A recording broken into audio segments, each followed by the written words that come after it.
Hi, my name's Alex Williams, founder of the New Stack, and you are listening to the New Stack Analyst podcast, a show about application development and management at scale. Thanks for joining us.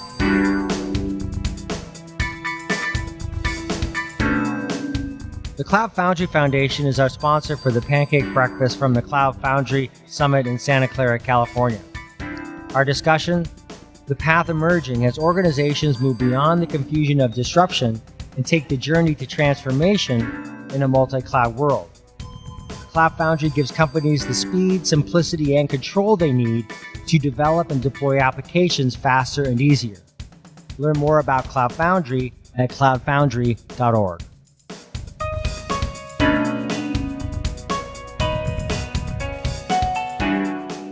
But I want to first give a big thank you to the Cloud Foundry Summit. And the Cloud Foundry Summit has had us here. We podcasted here yesterday. We're so happy to be here, so thank you very much. We really appreciate it. And I'd also like to thank CloudSoft. And CloudSoft is a sponsor of the New Stack, and they've been a sponsor for a long time. And we're very happy, to have them part of the Pancake Breakfast. And we're going to, unfortunately, Duncan couldn't make it, but we have Adam Lewis here, who from Atos, who's going to talk, about kind of how they're working with CloudSoft. So before we get into the discussion, which is about the move from disruption to transformation, the path to the multi-cloud, I wanted to just, kind of tell you a little bit about the Pancake bot over here. So, I promise I won't take up too much time. But before I do that, Lee Calcote is in the back. And he has questions, and he'll be there to answer your questions. And if you ask a question, you get the pancake. And this was the one we just printed this morning. It's in the shape of the letter Q. So I started these pancake breakfasts, I don't know, last year sometime. And then I think it was a few months ago, I saw something for the Pancake bot. And I was obviously immediately intrigued. And it started as a Kickstarter project, and they actually found a manufacturer, and they just started to work with them. Well, so I said, well, let's just order one and see what it's like. Well, this has been quite the experience. It's actually given me quite a little bit of a education in the Internet of Things, for sure. And I've learned more about firmware than I ever thought I would. I've had questions. People ask me, can this be connected to an API? I don't know. We'll have to. That's the kind of a question I think we'll have to answer the next, at the next breakfast maybe. Sarah Cooper came by yesterday and said, asked what kind of chip is in it, and she said, "Is there an ASIC in this?" And I did not have the answer to that, but she said, "You should put an Arduino in this." And I'm thinking, well, gosh, can you just imagine that, where you could have Alexa, I want a pancake printed like the Eiffel Tower, please. Yeah. And so I think that's actually in the reality, or maybe the couch will order, the pancake from the Pancake bot and start serving them up. So there's just endless possibilities here. But it actually did make me think a lot about the Internet of Things, and when we're talking about distributed computing, we hear a lot about this, this concept of the Internet of Things. And whoa, that wasn't me. Pancake bot, calm down, Pancake bot. Somebody just dropped the mic. So. drop the mic. Am I hitting? Is it this connector?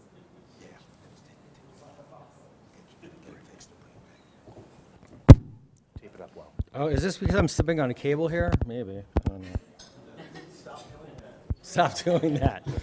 Okay. So, but we talk about connecting all the things, right? That's what the Internet of Things is all about, right? And so, but it's evident that that this Pancake bot over here is actually a very first generation kind of device.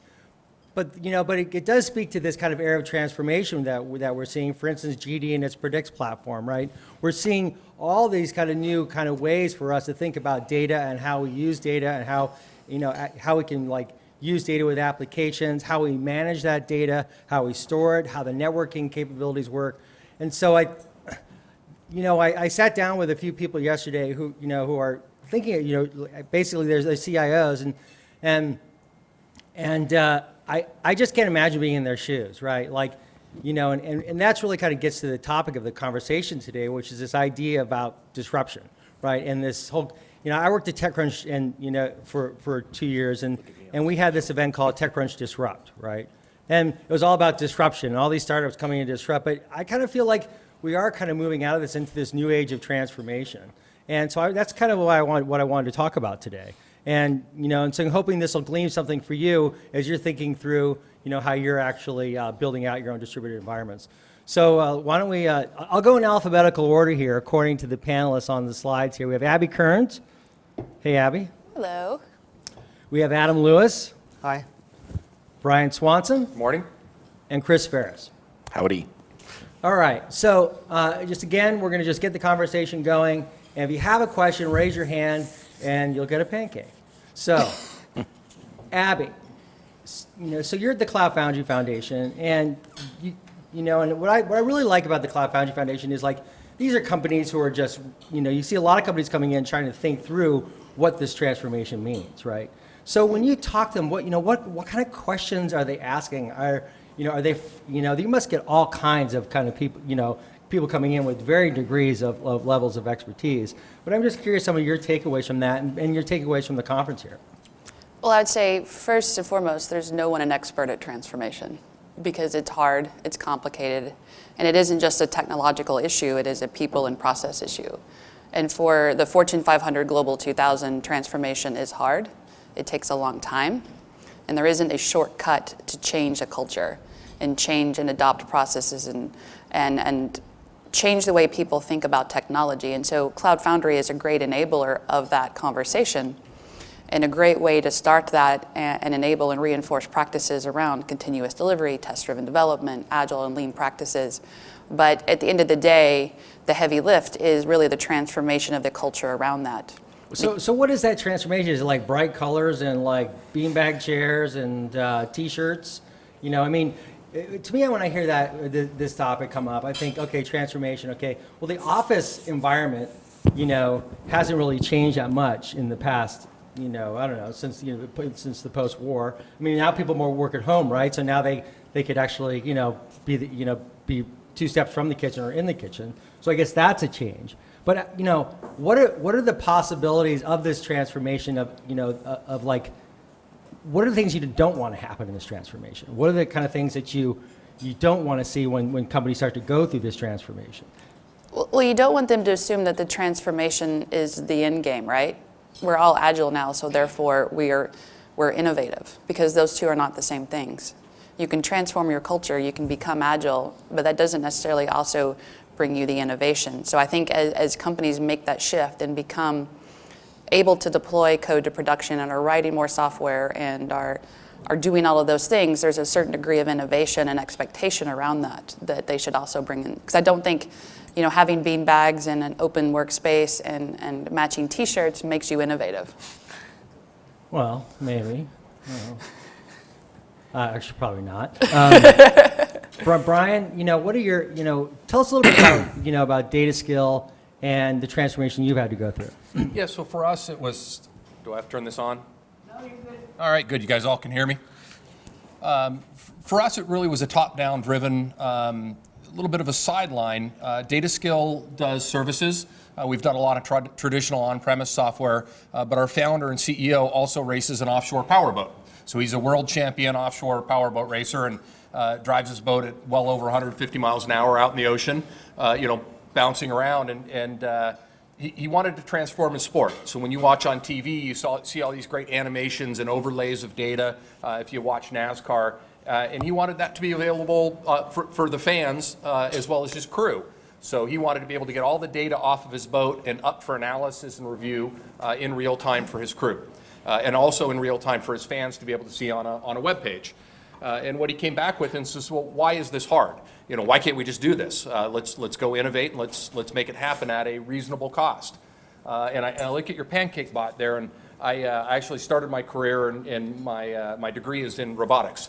And so if you looked at what the cost and the idea of I could have a robot make a pancake would have been prohibitive, right? The amount of time it would have taken to build the interfaces to that, write the program to do the pancake, and now you can say, hey Alexa, make me a smiley face. It's actually, it's incredible. So I think the challenge for us is to not put some of our preconceptions on there of well, this will cost too much or it's too hard. So what can we look at and say, oh, we can do that. Let's try it out. Let's do it quickly. And for us, it was that being able to go to multiple different sources. So we've got a lot of different race teams that we work with, each one of them with their own data stores and their own idea of where they're going to put data and what cloud services they may want to use. So we had to be able to very quickly be able to allow them to see across lots of different options, but we needed to consolidate that up into one view for our channel out to the race officials, the fans, and the crews. So Adam, what does that mean then, I think, for your customers? When I think of disruption, I think of and sometimes I just think of my own experiences, as we all have had them, when you could, for me personally as a journalist, I could get a blog up and running in minutes and start posting to it, right? That to me was like amazing self-service, because I came from the newspaper world where, it was about, you had to get it printed. It wasn't nearly as easy as a pancake, but I'll tell you that. And so, so now we're kind of moving into this world of self-serve, right? But it's not exactly self-serve, right? So, but, I'm curious about kind of some of those, those things your customers want. Do they want the self-serve capabilities? Do they not want to have the services integration? Or do they want to compose the applications themselves? Or do they want to have those applications ready-made? Because we're talking about multi-cloud platforms. We talked about this yesterday. You're talking a lot about consuming the application infrastructure itself, right? Absolutely. So the first thing is no customer is the same as another customer. They all want something different. They all want it on demand and as fast as possible. The one consistency that we continuously see is about helping manage the complexity. And I think by having standards, certification, and platforms that people can base and harness any change on, then it allows a focal point to happen to accelerate, and people will trust, and then you can start bringing the organization and its people through a period of disruption, because it's always going to be disruptive, but we can help manage that with a core set of beliefs that you can then have across all of the organization and its people. And it's never about the technology.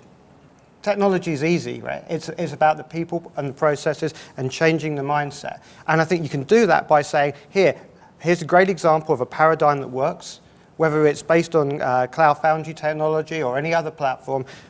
It's a standardized capability that people can understand, and it's a great story to tell because they can believe in it. Okay, so let's get to the people part of it, right? So, you cannot go from, you can't, it's very difficult to start really thinking about continuous integration, for example, and continuous delivery, right? So, Chris, what are some of the pathways you're seeing to that, and what are the technology adoption curves that you need in terms of the people that you're having join you? So, talk about disruption and transformation. IBM is going through a lot of that lately. Oh, really? Yeah. Just a little bit, anytime you try and take an organization that's got, 370 or 80,000 people and do a left turn, it's a huge challenge. And, some of it is technology, as you described. I mean, this is one of the reasons why we've embraced Cloud Foundry, but also that just one of the reasons we've embraced open source generally is because I think of disruption as really being in a state of not really paying attention to what's going on around you and being somewhat myopic and blinkered in your approach to things. When you're engaging out in open source and various open technology communities, I think it's a lot easier to sort of be aware of what's going on around you. Right. And I think that helps you prepare better to be less likely to be disrupted, for one. But the other aspect of it is that just changing people's, to Abby's point, changing the whole culture of how you go about how the company interacts with itself. Right. So we hear a lot about the culture changing, but I'm wondering about, for some, like I'm getting this, let's get a little bit granular here, Sure. Okay? So the workflows, Yep. right? The workflows change quite a bit, don't Exactly. they? So do. So like traditionally you hear a lot of the story about, throwing the application over to the, Right. to the networking team, right? Right. So take us like through that as an example. What is that transformation in the workflow that happens when you have to think differently about actually getting the application deployed? It's a combination of changing the workflow and also getting people to be willing and capable of doing more than just the one thing that they were doing before. So typically you would have a development team and they would just develop. And then you would have a QA team and they would write the tests. And the developers would never write the tests. They can't write tests. They don't know how to write tests, And today, in order to achieve the kinds of transformation that we're going through inside IBM, we actually had to sort of completely break everything apart and reconstitute into these small 2-pizza-sized teams that were doing all of it. They were doing the development, the test, the CI pipeline, all one team, right? For a particular small, microservice-y kind of a thing. And this changes from having to interact with some other department where you have a document of understanding between 2 different directors that they're going to do this on this kind of, terms and so forth and give you the thing that, no, now the team just does it, right? And it doesn't have to be any kind of agreement because you've got this complicit agreement. We're a team. We have to succeed. We have a clear mission. And we're just going to go off and deliver this capability and continually improve it over time.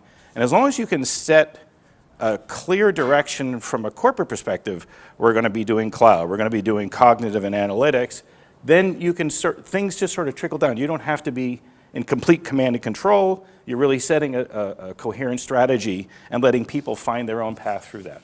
Abby, so you came from Pivotal. And at Pivotal, you have this. They have this the concept of pair programming. Can you explain that and how that fits into this discussion from disruption to transformation? Well, I think to add on to Chris's point, command and control, and that's really part of the framework and the mental set you have to break, right? You can't operate in command and control and drive at that scale and drive at that level. And I think that's where pair programming really comes into play, because you're having to, as a developer, you're having to work in tandem with someone else at all times. And there's a focus and there is an expectation that you are a team. And going back to the cultural shift, you're changing the paradigm, and you're asking people to think about what they do and how they do it very differently.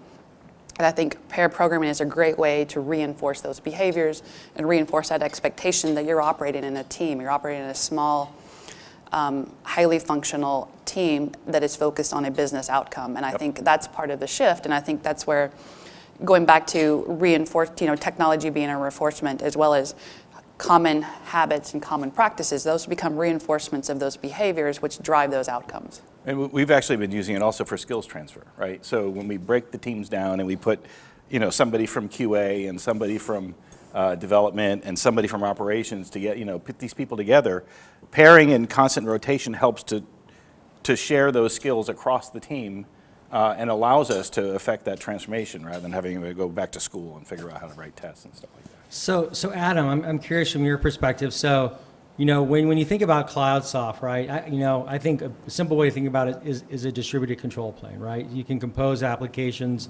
across VMs, across containers, across bare metal. You have this kind of this capability that you really haven't had before. That's I think what these new technologies allows, like this capability.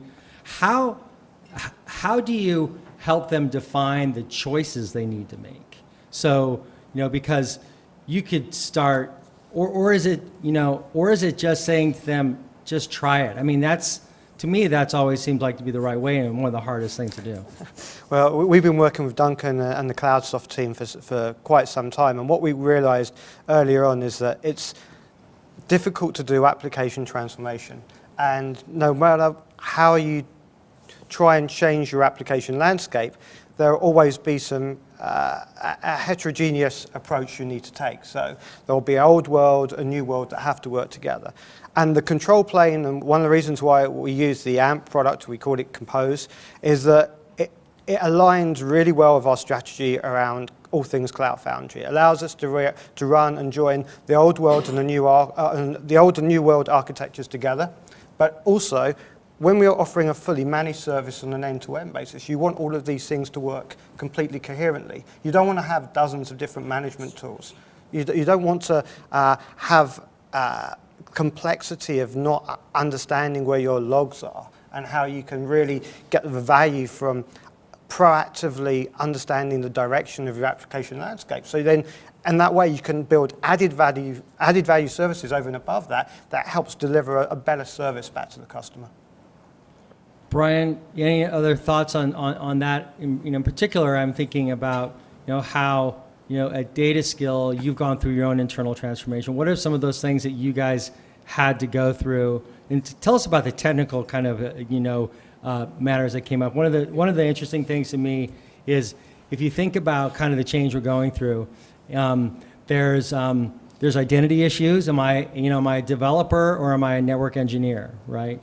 There's different kinds of constructs now, right? So now we used to think about IP and Ethernet. Now we're thinking about clusters and instances and dynamic fabrics and all the rest.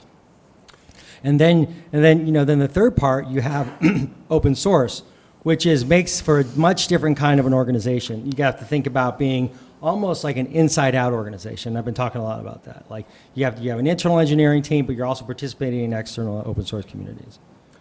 Yeah, and we're actually right in the thick of all of that. That's it's very timely, and following on what they were talking about earlier is we've got data streaming off of devices, a lot of devices from the engine to biometrics to weather. Okay, great. If we can just stop right there. Yeah. How do you collect that data? Tell us about that. So where I was going with this is that has to get from various different sources. One is from the boat itself, right, where we actually use a cellular and a UHF radio to be able to transmit that data. And a lot of that data is being collected at 100 hertz, which is way more than you need to show a fan view, right? So now all of a sudden trying to pump 100 hertz for many, many different devices up through a cellular modem, just doesn't work. So we had to decide, because of that constraint, how do we then put some of the smarts down at the device level? So now how do we push some edge analytics, push some coding down at the device level and make it smarter about how it goes up? So who does that decision? And so it was a very interesting team get together to say, well, do we think this through, or do we just start building it and trying different routes? So right now we have a lot of work going on what we call our squid, down actually on the boat itself to be smart about how it's transmitting data. But at some point, we need all of that data to do the analytics, right? We need that 100 hertz rate of data to be able to go through and see if there's indicators, predictive indicators about oil pressure or about boost versus fuel pressure that means we're going to actually blow up a $100,000 engine. But you can't get that in real time. So how do you manage that? So do you take it in batches then? Yeah, so right now we decided to start small and work on just the shorter data rate, more visible indicators. So oil pressure's dropping down to 0 or going above a certain amount. Throw a big red light on the dash, throw a big red light to the crew chief. But we did have a lot of struggles trying to figure out, because there's so many different routes to get there, who was making that final decision. Is it which engineer, which person is driving that final design architecture? And my position was always, well, let's try out 3 different ways, see which works best. Again, if it's cheap enough and you got time to do it, let's do it. But then, of course, the people above me are saying, no, you got to tell me what you're going to do. So it's a challenge. So if I could address the question you asked about sort of working in open source with closed source, right, product development teams. And one of the things that struck me is that, this sort of this transition towards increased continuous integration and delivery, where open source projects like Cloud Foundry are sort of pioneering, and they're not just shipping code every 6 months or once a year, they're shipping code every week or every 2 weeks. And how does a closed source team keep up with that? It used to be closed source development would use open source by just, they would just download the dependency and it would be frozen in time on some DVD, for years and years and years to come. Increasingly, these worlds are so intertwined now that the continuous integration and delivery from the open source is now sort of infusing the same continuous integration delivery of a closed source development team to the point where they treat it all as a single code base internally. But it's really helped sort of turn people's view towards more open collaboration, which I think generally helps to accelerate the rate and pace of innovation. Good. Let's take a quick break and then get back to the show.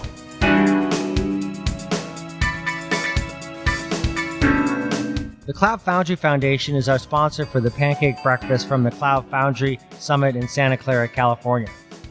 Our discussion, the path emerging as organizations move beyond the confusion of disruption and take the journey to transformation in a multi-cloud world.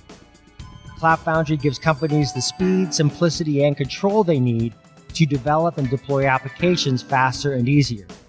Learn more about Cloud Foundry at cloudfoundry.org. Now let's get back to the show. So I want to open up to questions. And yesterday, I sat down with Sam Ramji, and with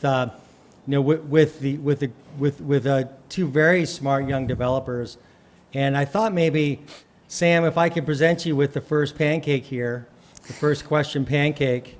Sam Ramji, the CEO of the Cloud Foundry Foundation. Maybe you can, talk.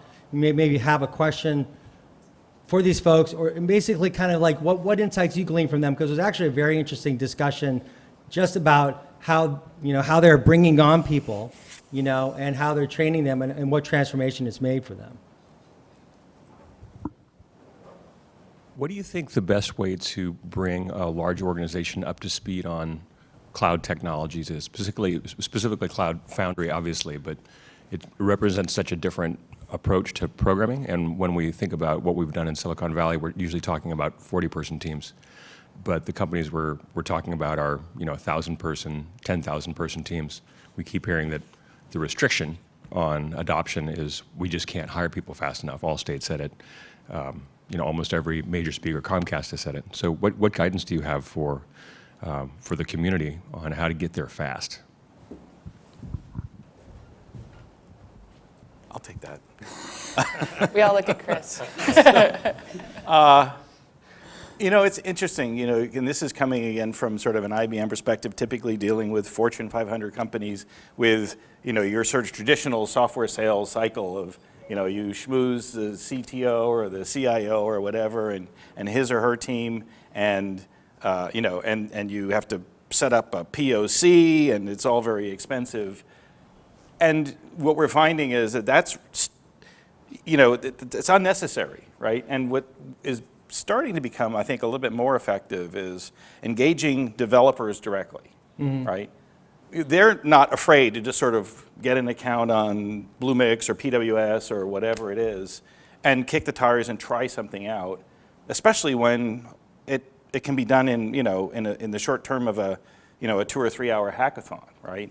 And so, increasingly it's through meetups and through hackathons and so forth that we're starting to build this sort of bottom-up approach to having this technology adopted, and that then the senior managers start hearing about it, and they're like, oh, I need to know more about this. Yeah. And it really turns the whole cycle on its head. I have a question for the audience. Raise your hand if you've been to a meetup in the past year. And look at that, almost everyone. In the past 6 months, in the past 3 months, in the past month, in the past week.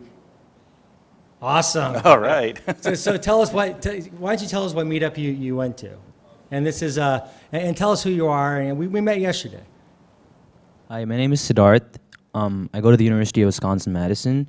So last week I went to a Stanford Igniters and Entrepreneurs meetup by Don Duggo. He's a game entrepreneur, renowned entrepreneur in Silicon Valley. It was a great meetup. He talked about startups and how he got into the industry, and it was great. So do you guys have any questions for him about how my question is who do you meet there? Who are the people you're talking to? How are you getting involved with these companies? Sure. So I haven't been to a lot of meetups, but when I go there, I see a lot of people who are older than me. So they're mostly in a company, working for a company. They're either engaged in their own startup, or they've been working on, their companies' ideas in emerging technology. So I go to meetups where they're more entrepreneurial focused and geared towards innovation. So I meet people who are software developers, entrepreneurs, and people who are just engaged to learn and innovate. So what are you curious about when you're talking to the companies? What are the questions that you're having? Are they more technical oriented or are they more entrepreneur oriented? I would say both because I'm really interested in the convergence of both the tech and the entrepreneurial side. So yeah, both. I have a question, and this actually came up in the fireside chat with Dell yesterday, that companies, particularly larger companies, are finding new opportunities and new channels to reach students that are in college and considering a field, and they're using Cloud Foundry and the cloud technology as a way to really extend that and make it seem interesting. Is that appealing to someone like you, where these larger organizations are shifting to agile methodologies and are using technologies like Cloud Foundry to change the way that they function and they work? Does that appeal? Definitely, and for me personally too, when I heard about Cloud Foundry, I just went online and I wanted to learn more about it, and it was there in the first page. So things like that, engaging students, like offering student discounts and giving us access to a lot of technology was one of the factors why I was interested in this. And like you mentioned, companies are opening up, their booths, and they come to our career fairs. They talk about, meetups, and they have these information sessions. So it's definitely engaging. At least in my university too, from my experiences, we have an Internet of Things lab on campus, and we have a lot of campus engagement with companies, and it's been very helpful for us to learn and engage with the community. So this seems like a good opportunity for companies that are, trying to hire, is having a better outreach program and using the new technologies and using the innovations as a way of pulling people in and increasing the pipeline and increasing that pipeline of new development. That seems quite relevant, doesn't it? I'm curious from from our panelists, maybe Adam, when you're going out into the community, what kind of things are you asking? What kind of questions are you trying to get answered when you're talking to people who are developers or ops persons, or like the people who are here? What are the questions you have? I think it's about helping people understand quite a complex set of new technologies, and they really want to understand how they can become part of it. So at Atos, we have an extensive internship program as well, and a lot of the people that I've actually had working on my products around Cloud Foundry are literally fresh, not even gone to university in some cases. They are straight out of school, and we immediately build a community around that person to give that support. So how do you build a community around a person? It's important that we have the support networks in place, that we make aware. We've got things like Slack for asking questions. Now, and we always make sure that we're doing pair programming, for example, and it's a learning culture. It has to be a learning culture because people want to have and thrive on that knowledge for more information. And we're all learning as we continue to develop open source. That's what the whole community spirit is about, right? Yeah, Brian, do you bring them out in a speedboat or something like that? Yeah, unfortunately, we don't get to go for joyrides in the boat, but we're working on the number 2 boat to enable that. And for us, we had a fairly small developer team, and so really we just said, go out, get an account, try and build up something quick and easy for us. So just pick a project of your own. And I'd be curious as to, after your meetups, do you go and, build something or do something, afterwards to try it out? And so we just wanted to make sure that our developers had that access to be able to do that. Competitions and hackathons can really help in that space. So what have you been building? So I've been working with Google's Project Tango, and I've been working with Bluemix and Raspberry Pis. So back in the lab and back at home too, I've been developing, and I have a team. We're working on Google's Project Tango. I don't know if all of you are familiar with it. It's a integrated depth sensor and indoor navigation all integrated into one mobile device. So like a mobile device that can see and think like humans and can navigate indoors without the use of a GPS or Wi-Fi or Bluetooth beacons. And I've been just programming and hacking on it for the past 6 months. And I've been developing an app that can navigate indoors in my engineering building. So this is what we do. So we try to go to hackathons and meet new developers and form a team. So in the future, if we can brainstorm and come up with an idea, we start working on it. So like you said, after meetups, we do network and try to find people who are like-minded and want to work on innovating new things. Does anyone have any questions at all who'd like to, just for the general crowd or for the panelists as well? Any questions about teams and, and how you build your teams or the technology challenges? Anyone have any? Okay, great. Here we go. We'll get the mic for you.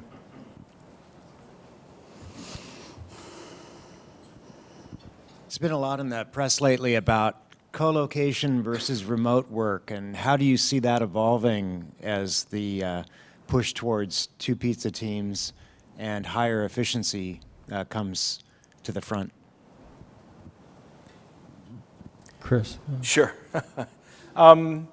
So it's interesting. I've started working on the Hyperledger project, and this is one of those sort of exciting new things around blockchain. And what I found really interesting is that people are coming from across the globe. I've got a number of individuals, whether they work for a company or whether this is a number of students, from China, from Singapore, from Australia, from Europe, from the States, from South America, all sort of engaging, wanting to sort of, and sort of very much like what Siddharth was talking about in terms of, this is some cool technology, I want to see what I can do with it, I want to hack on it for a while. And so you've got contributions coming in, and they're all very dispersed. Now, the interesting thing there is that everybody there is coming at it from the scratch and itch kind of a perspective, right? And then you have a need for, I need to get stuff, I need to sort of meet certain deadlines to be able to deliver a project and so forth. And that, I think, typically requires a certain degree of co-location. So I think the challenge is in balancing out. I think that where the real innovation happens is on those scratch and itch kind of contributions. Whereas in order to get things done, typically it requires a certain degree of face-to-face collaboration, co-location, just to increase the fidelity and the bandwidth of communications. So it's a delicate balance, and I think it'll continue to evolve in that way, that we'll find ways of, whether it's through a dojo or some other kind of co-located experience to do development, paired with a lot of contributions coming in from people just scratching an itch. But I would argue that one of the things that we should be focused on as a community is how to improve that fidelity with more global and remote workforces. Because I think at the end of the day, if we're all working towards one thing, which is innovating and being as innovative as possible with the technology, that isn't something we can expect to house in a single room, right, in a single company, in a single organization. And I think figuring out how we can better connect that and improve that fidelity for people as we bring in more remote workforces around the world and bring them all to the same projects, that I think is a huge hurdle that I don't know that we've actually solved for now. I think that the only hurdle that I've seen, I've got a very highly distributed team, which is, I believe, highly performant as well. The only thing you need to invest in more is the network, because you've got a good quality network and you've got the right tools, we're using the right tracker, you've got the backlog sorted, we have our IPMs, we have our retros, we have pairing, remote pairing, it works. You need artisanal internet. We do. It works. I mean, as long as It's a joke. It's a joke that's never going to go away, Yeah. Greg. Never going to go away. Well, I mean, we joke about artisanal containers too, so all's fair game. So we got about 5 minutes left, really, to for some last questions. Anyone have any other questions out there? I want to make sure that there's one last pancake here. It's a little bit broken up. This is the wants the first last test sad here. pancake? It's been disrupted. We got a question. We got a question in the back. All right. I am from the artisanal company, if you guys haven't figured that out. So we love Cloud Foundry, and with newer technologies like container networking, that brings a lot of challenges with security and PCI compliance, which we are running into. Yeah.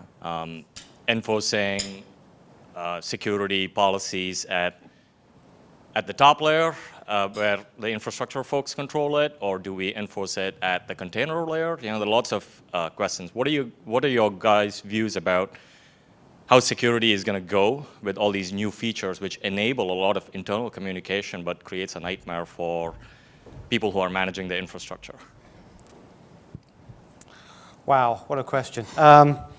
So security, and in particular securing networks, is something that I don't believe there's a particular shortcut for yet. I think we love the fact that the level of security we get inherently within the Cloud Foundry platform helps us, but in particular for an organization like Atos, where we will manage a Cloud Foundry for an organization on-premise, off-premise, on a public or private cloud. You still need, when you're doing that deployment of a Cloud Foundry and the applications that you hope your customer's going to continue to build in an accelerated way on the platform, you need to make sure that networking capability is right. And in particular, that one of the things that we take really seriously is we have to manage that platform on our customers' behalf.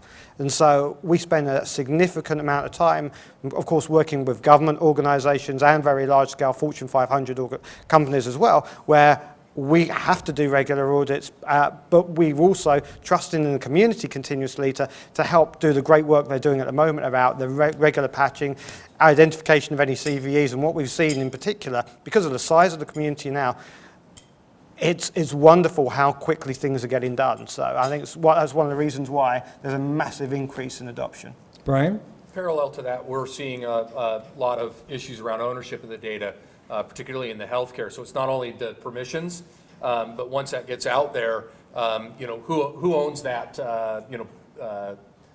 set of markers that they found in the DNA sequences, and there's a for-profit company out there making benefit off of data that was brought out from others. So along with just simply the security of the data, we're looking at a lot of companies where they want to keep it in-house behind their firewall, because to them it's an IP asset. And again, it's something that's a work in progress that's happening. But I'll add in to your theme of transformation, I think we're also in the midst of revisiting what our assumptions around security, compliance, network architecture, as we think about abstraction layers and we think about deployment and even microservices and what does that mean. I think there's also an opportunity for us to figure out different ways of approaching it and moving away from the traditional framework that exists. For example, in PCI DSS v3, there's a lot of assumptions and compensating controls you need to interject in order to accommodate the fact that it doesn't even recognize that in containers. So figuring out how we shift the paradigm a little bit as well. But that's one of the reasons why we're working with CloudSoft, because the service broker technology that they have allows us to have a consistency in the way that we're addressing and accessing the data in a standardized way, which we know is secure and fully compatible with the certified platforms that we run. Chris, any last thoughts? Yeah, so I think, Jason actually, I think, really gave the exactly the right message, because it's all about continuous improvement. It's about, many eyes make shallow bugs. The fact that we're constantly we're testing this, thoroughly. It's all being test driven in terms of Cloud Foundry. That you have a number of people that are scrutinized. The code is there for anybody to see. Those types of bugs will be sussed out. I think the networking complexities are going to require not just the technology aspects of things, but moving the needle on the regulatory and other compliance measures, because as was just said, those were developed for yesteryear, for a different world, right? And so we have to evolve those, and they have to be transformed, just as we're being transformed by the underlying technology. And that's a wrap. Hey guys, thanks so much for joining us on the panel. Abby, Adam, Brian, Chris, thank you very much for your participation. Thank you all for joining us at the Pancake Breakfast, and we'll hope to see you soon. Bye-bye. And I just again want to thank Cloud Foundry and CloudSoft for sponsoring the breakfast and being so generous here. So have a great day.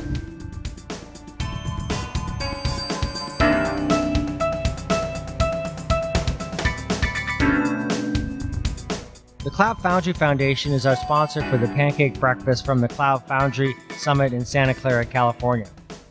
Cloud Foundry gives companies the speed, simplicity, and control they need to develop and deploy applications faster and easier. Learn more about Cloud Foundry at cloudfoundry.org. Thanks again, and I hope to see you back at the show. Bye-bye.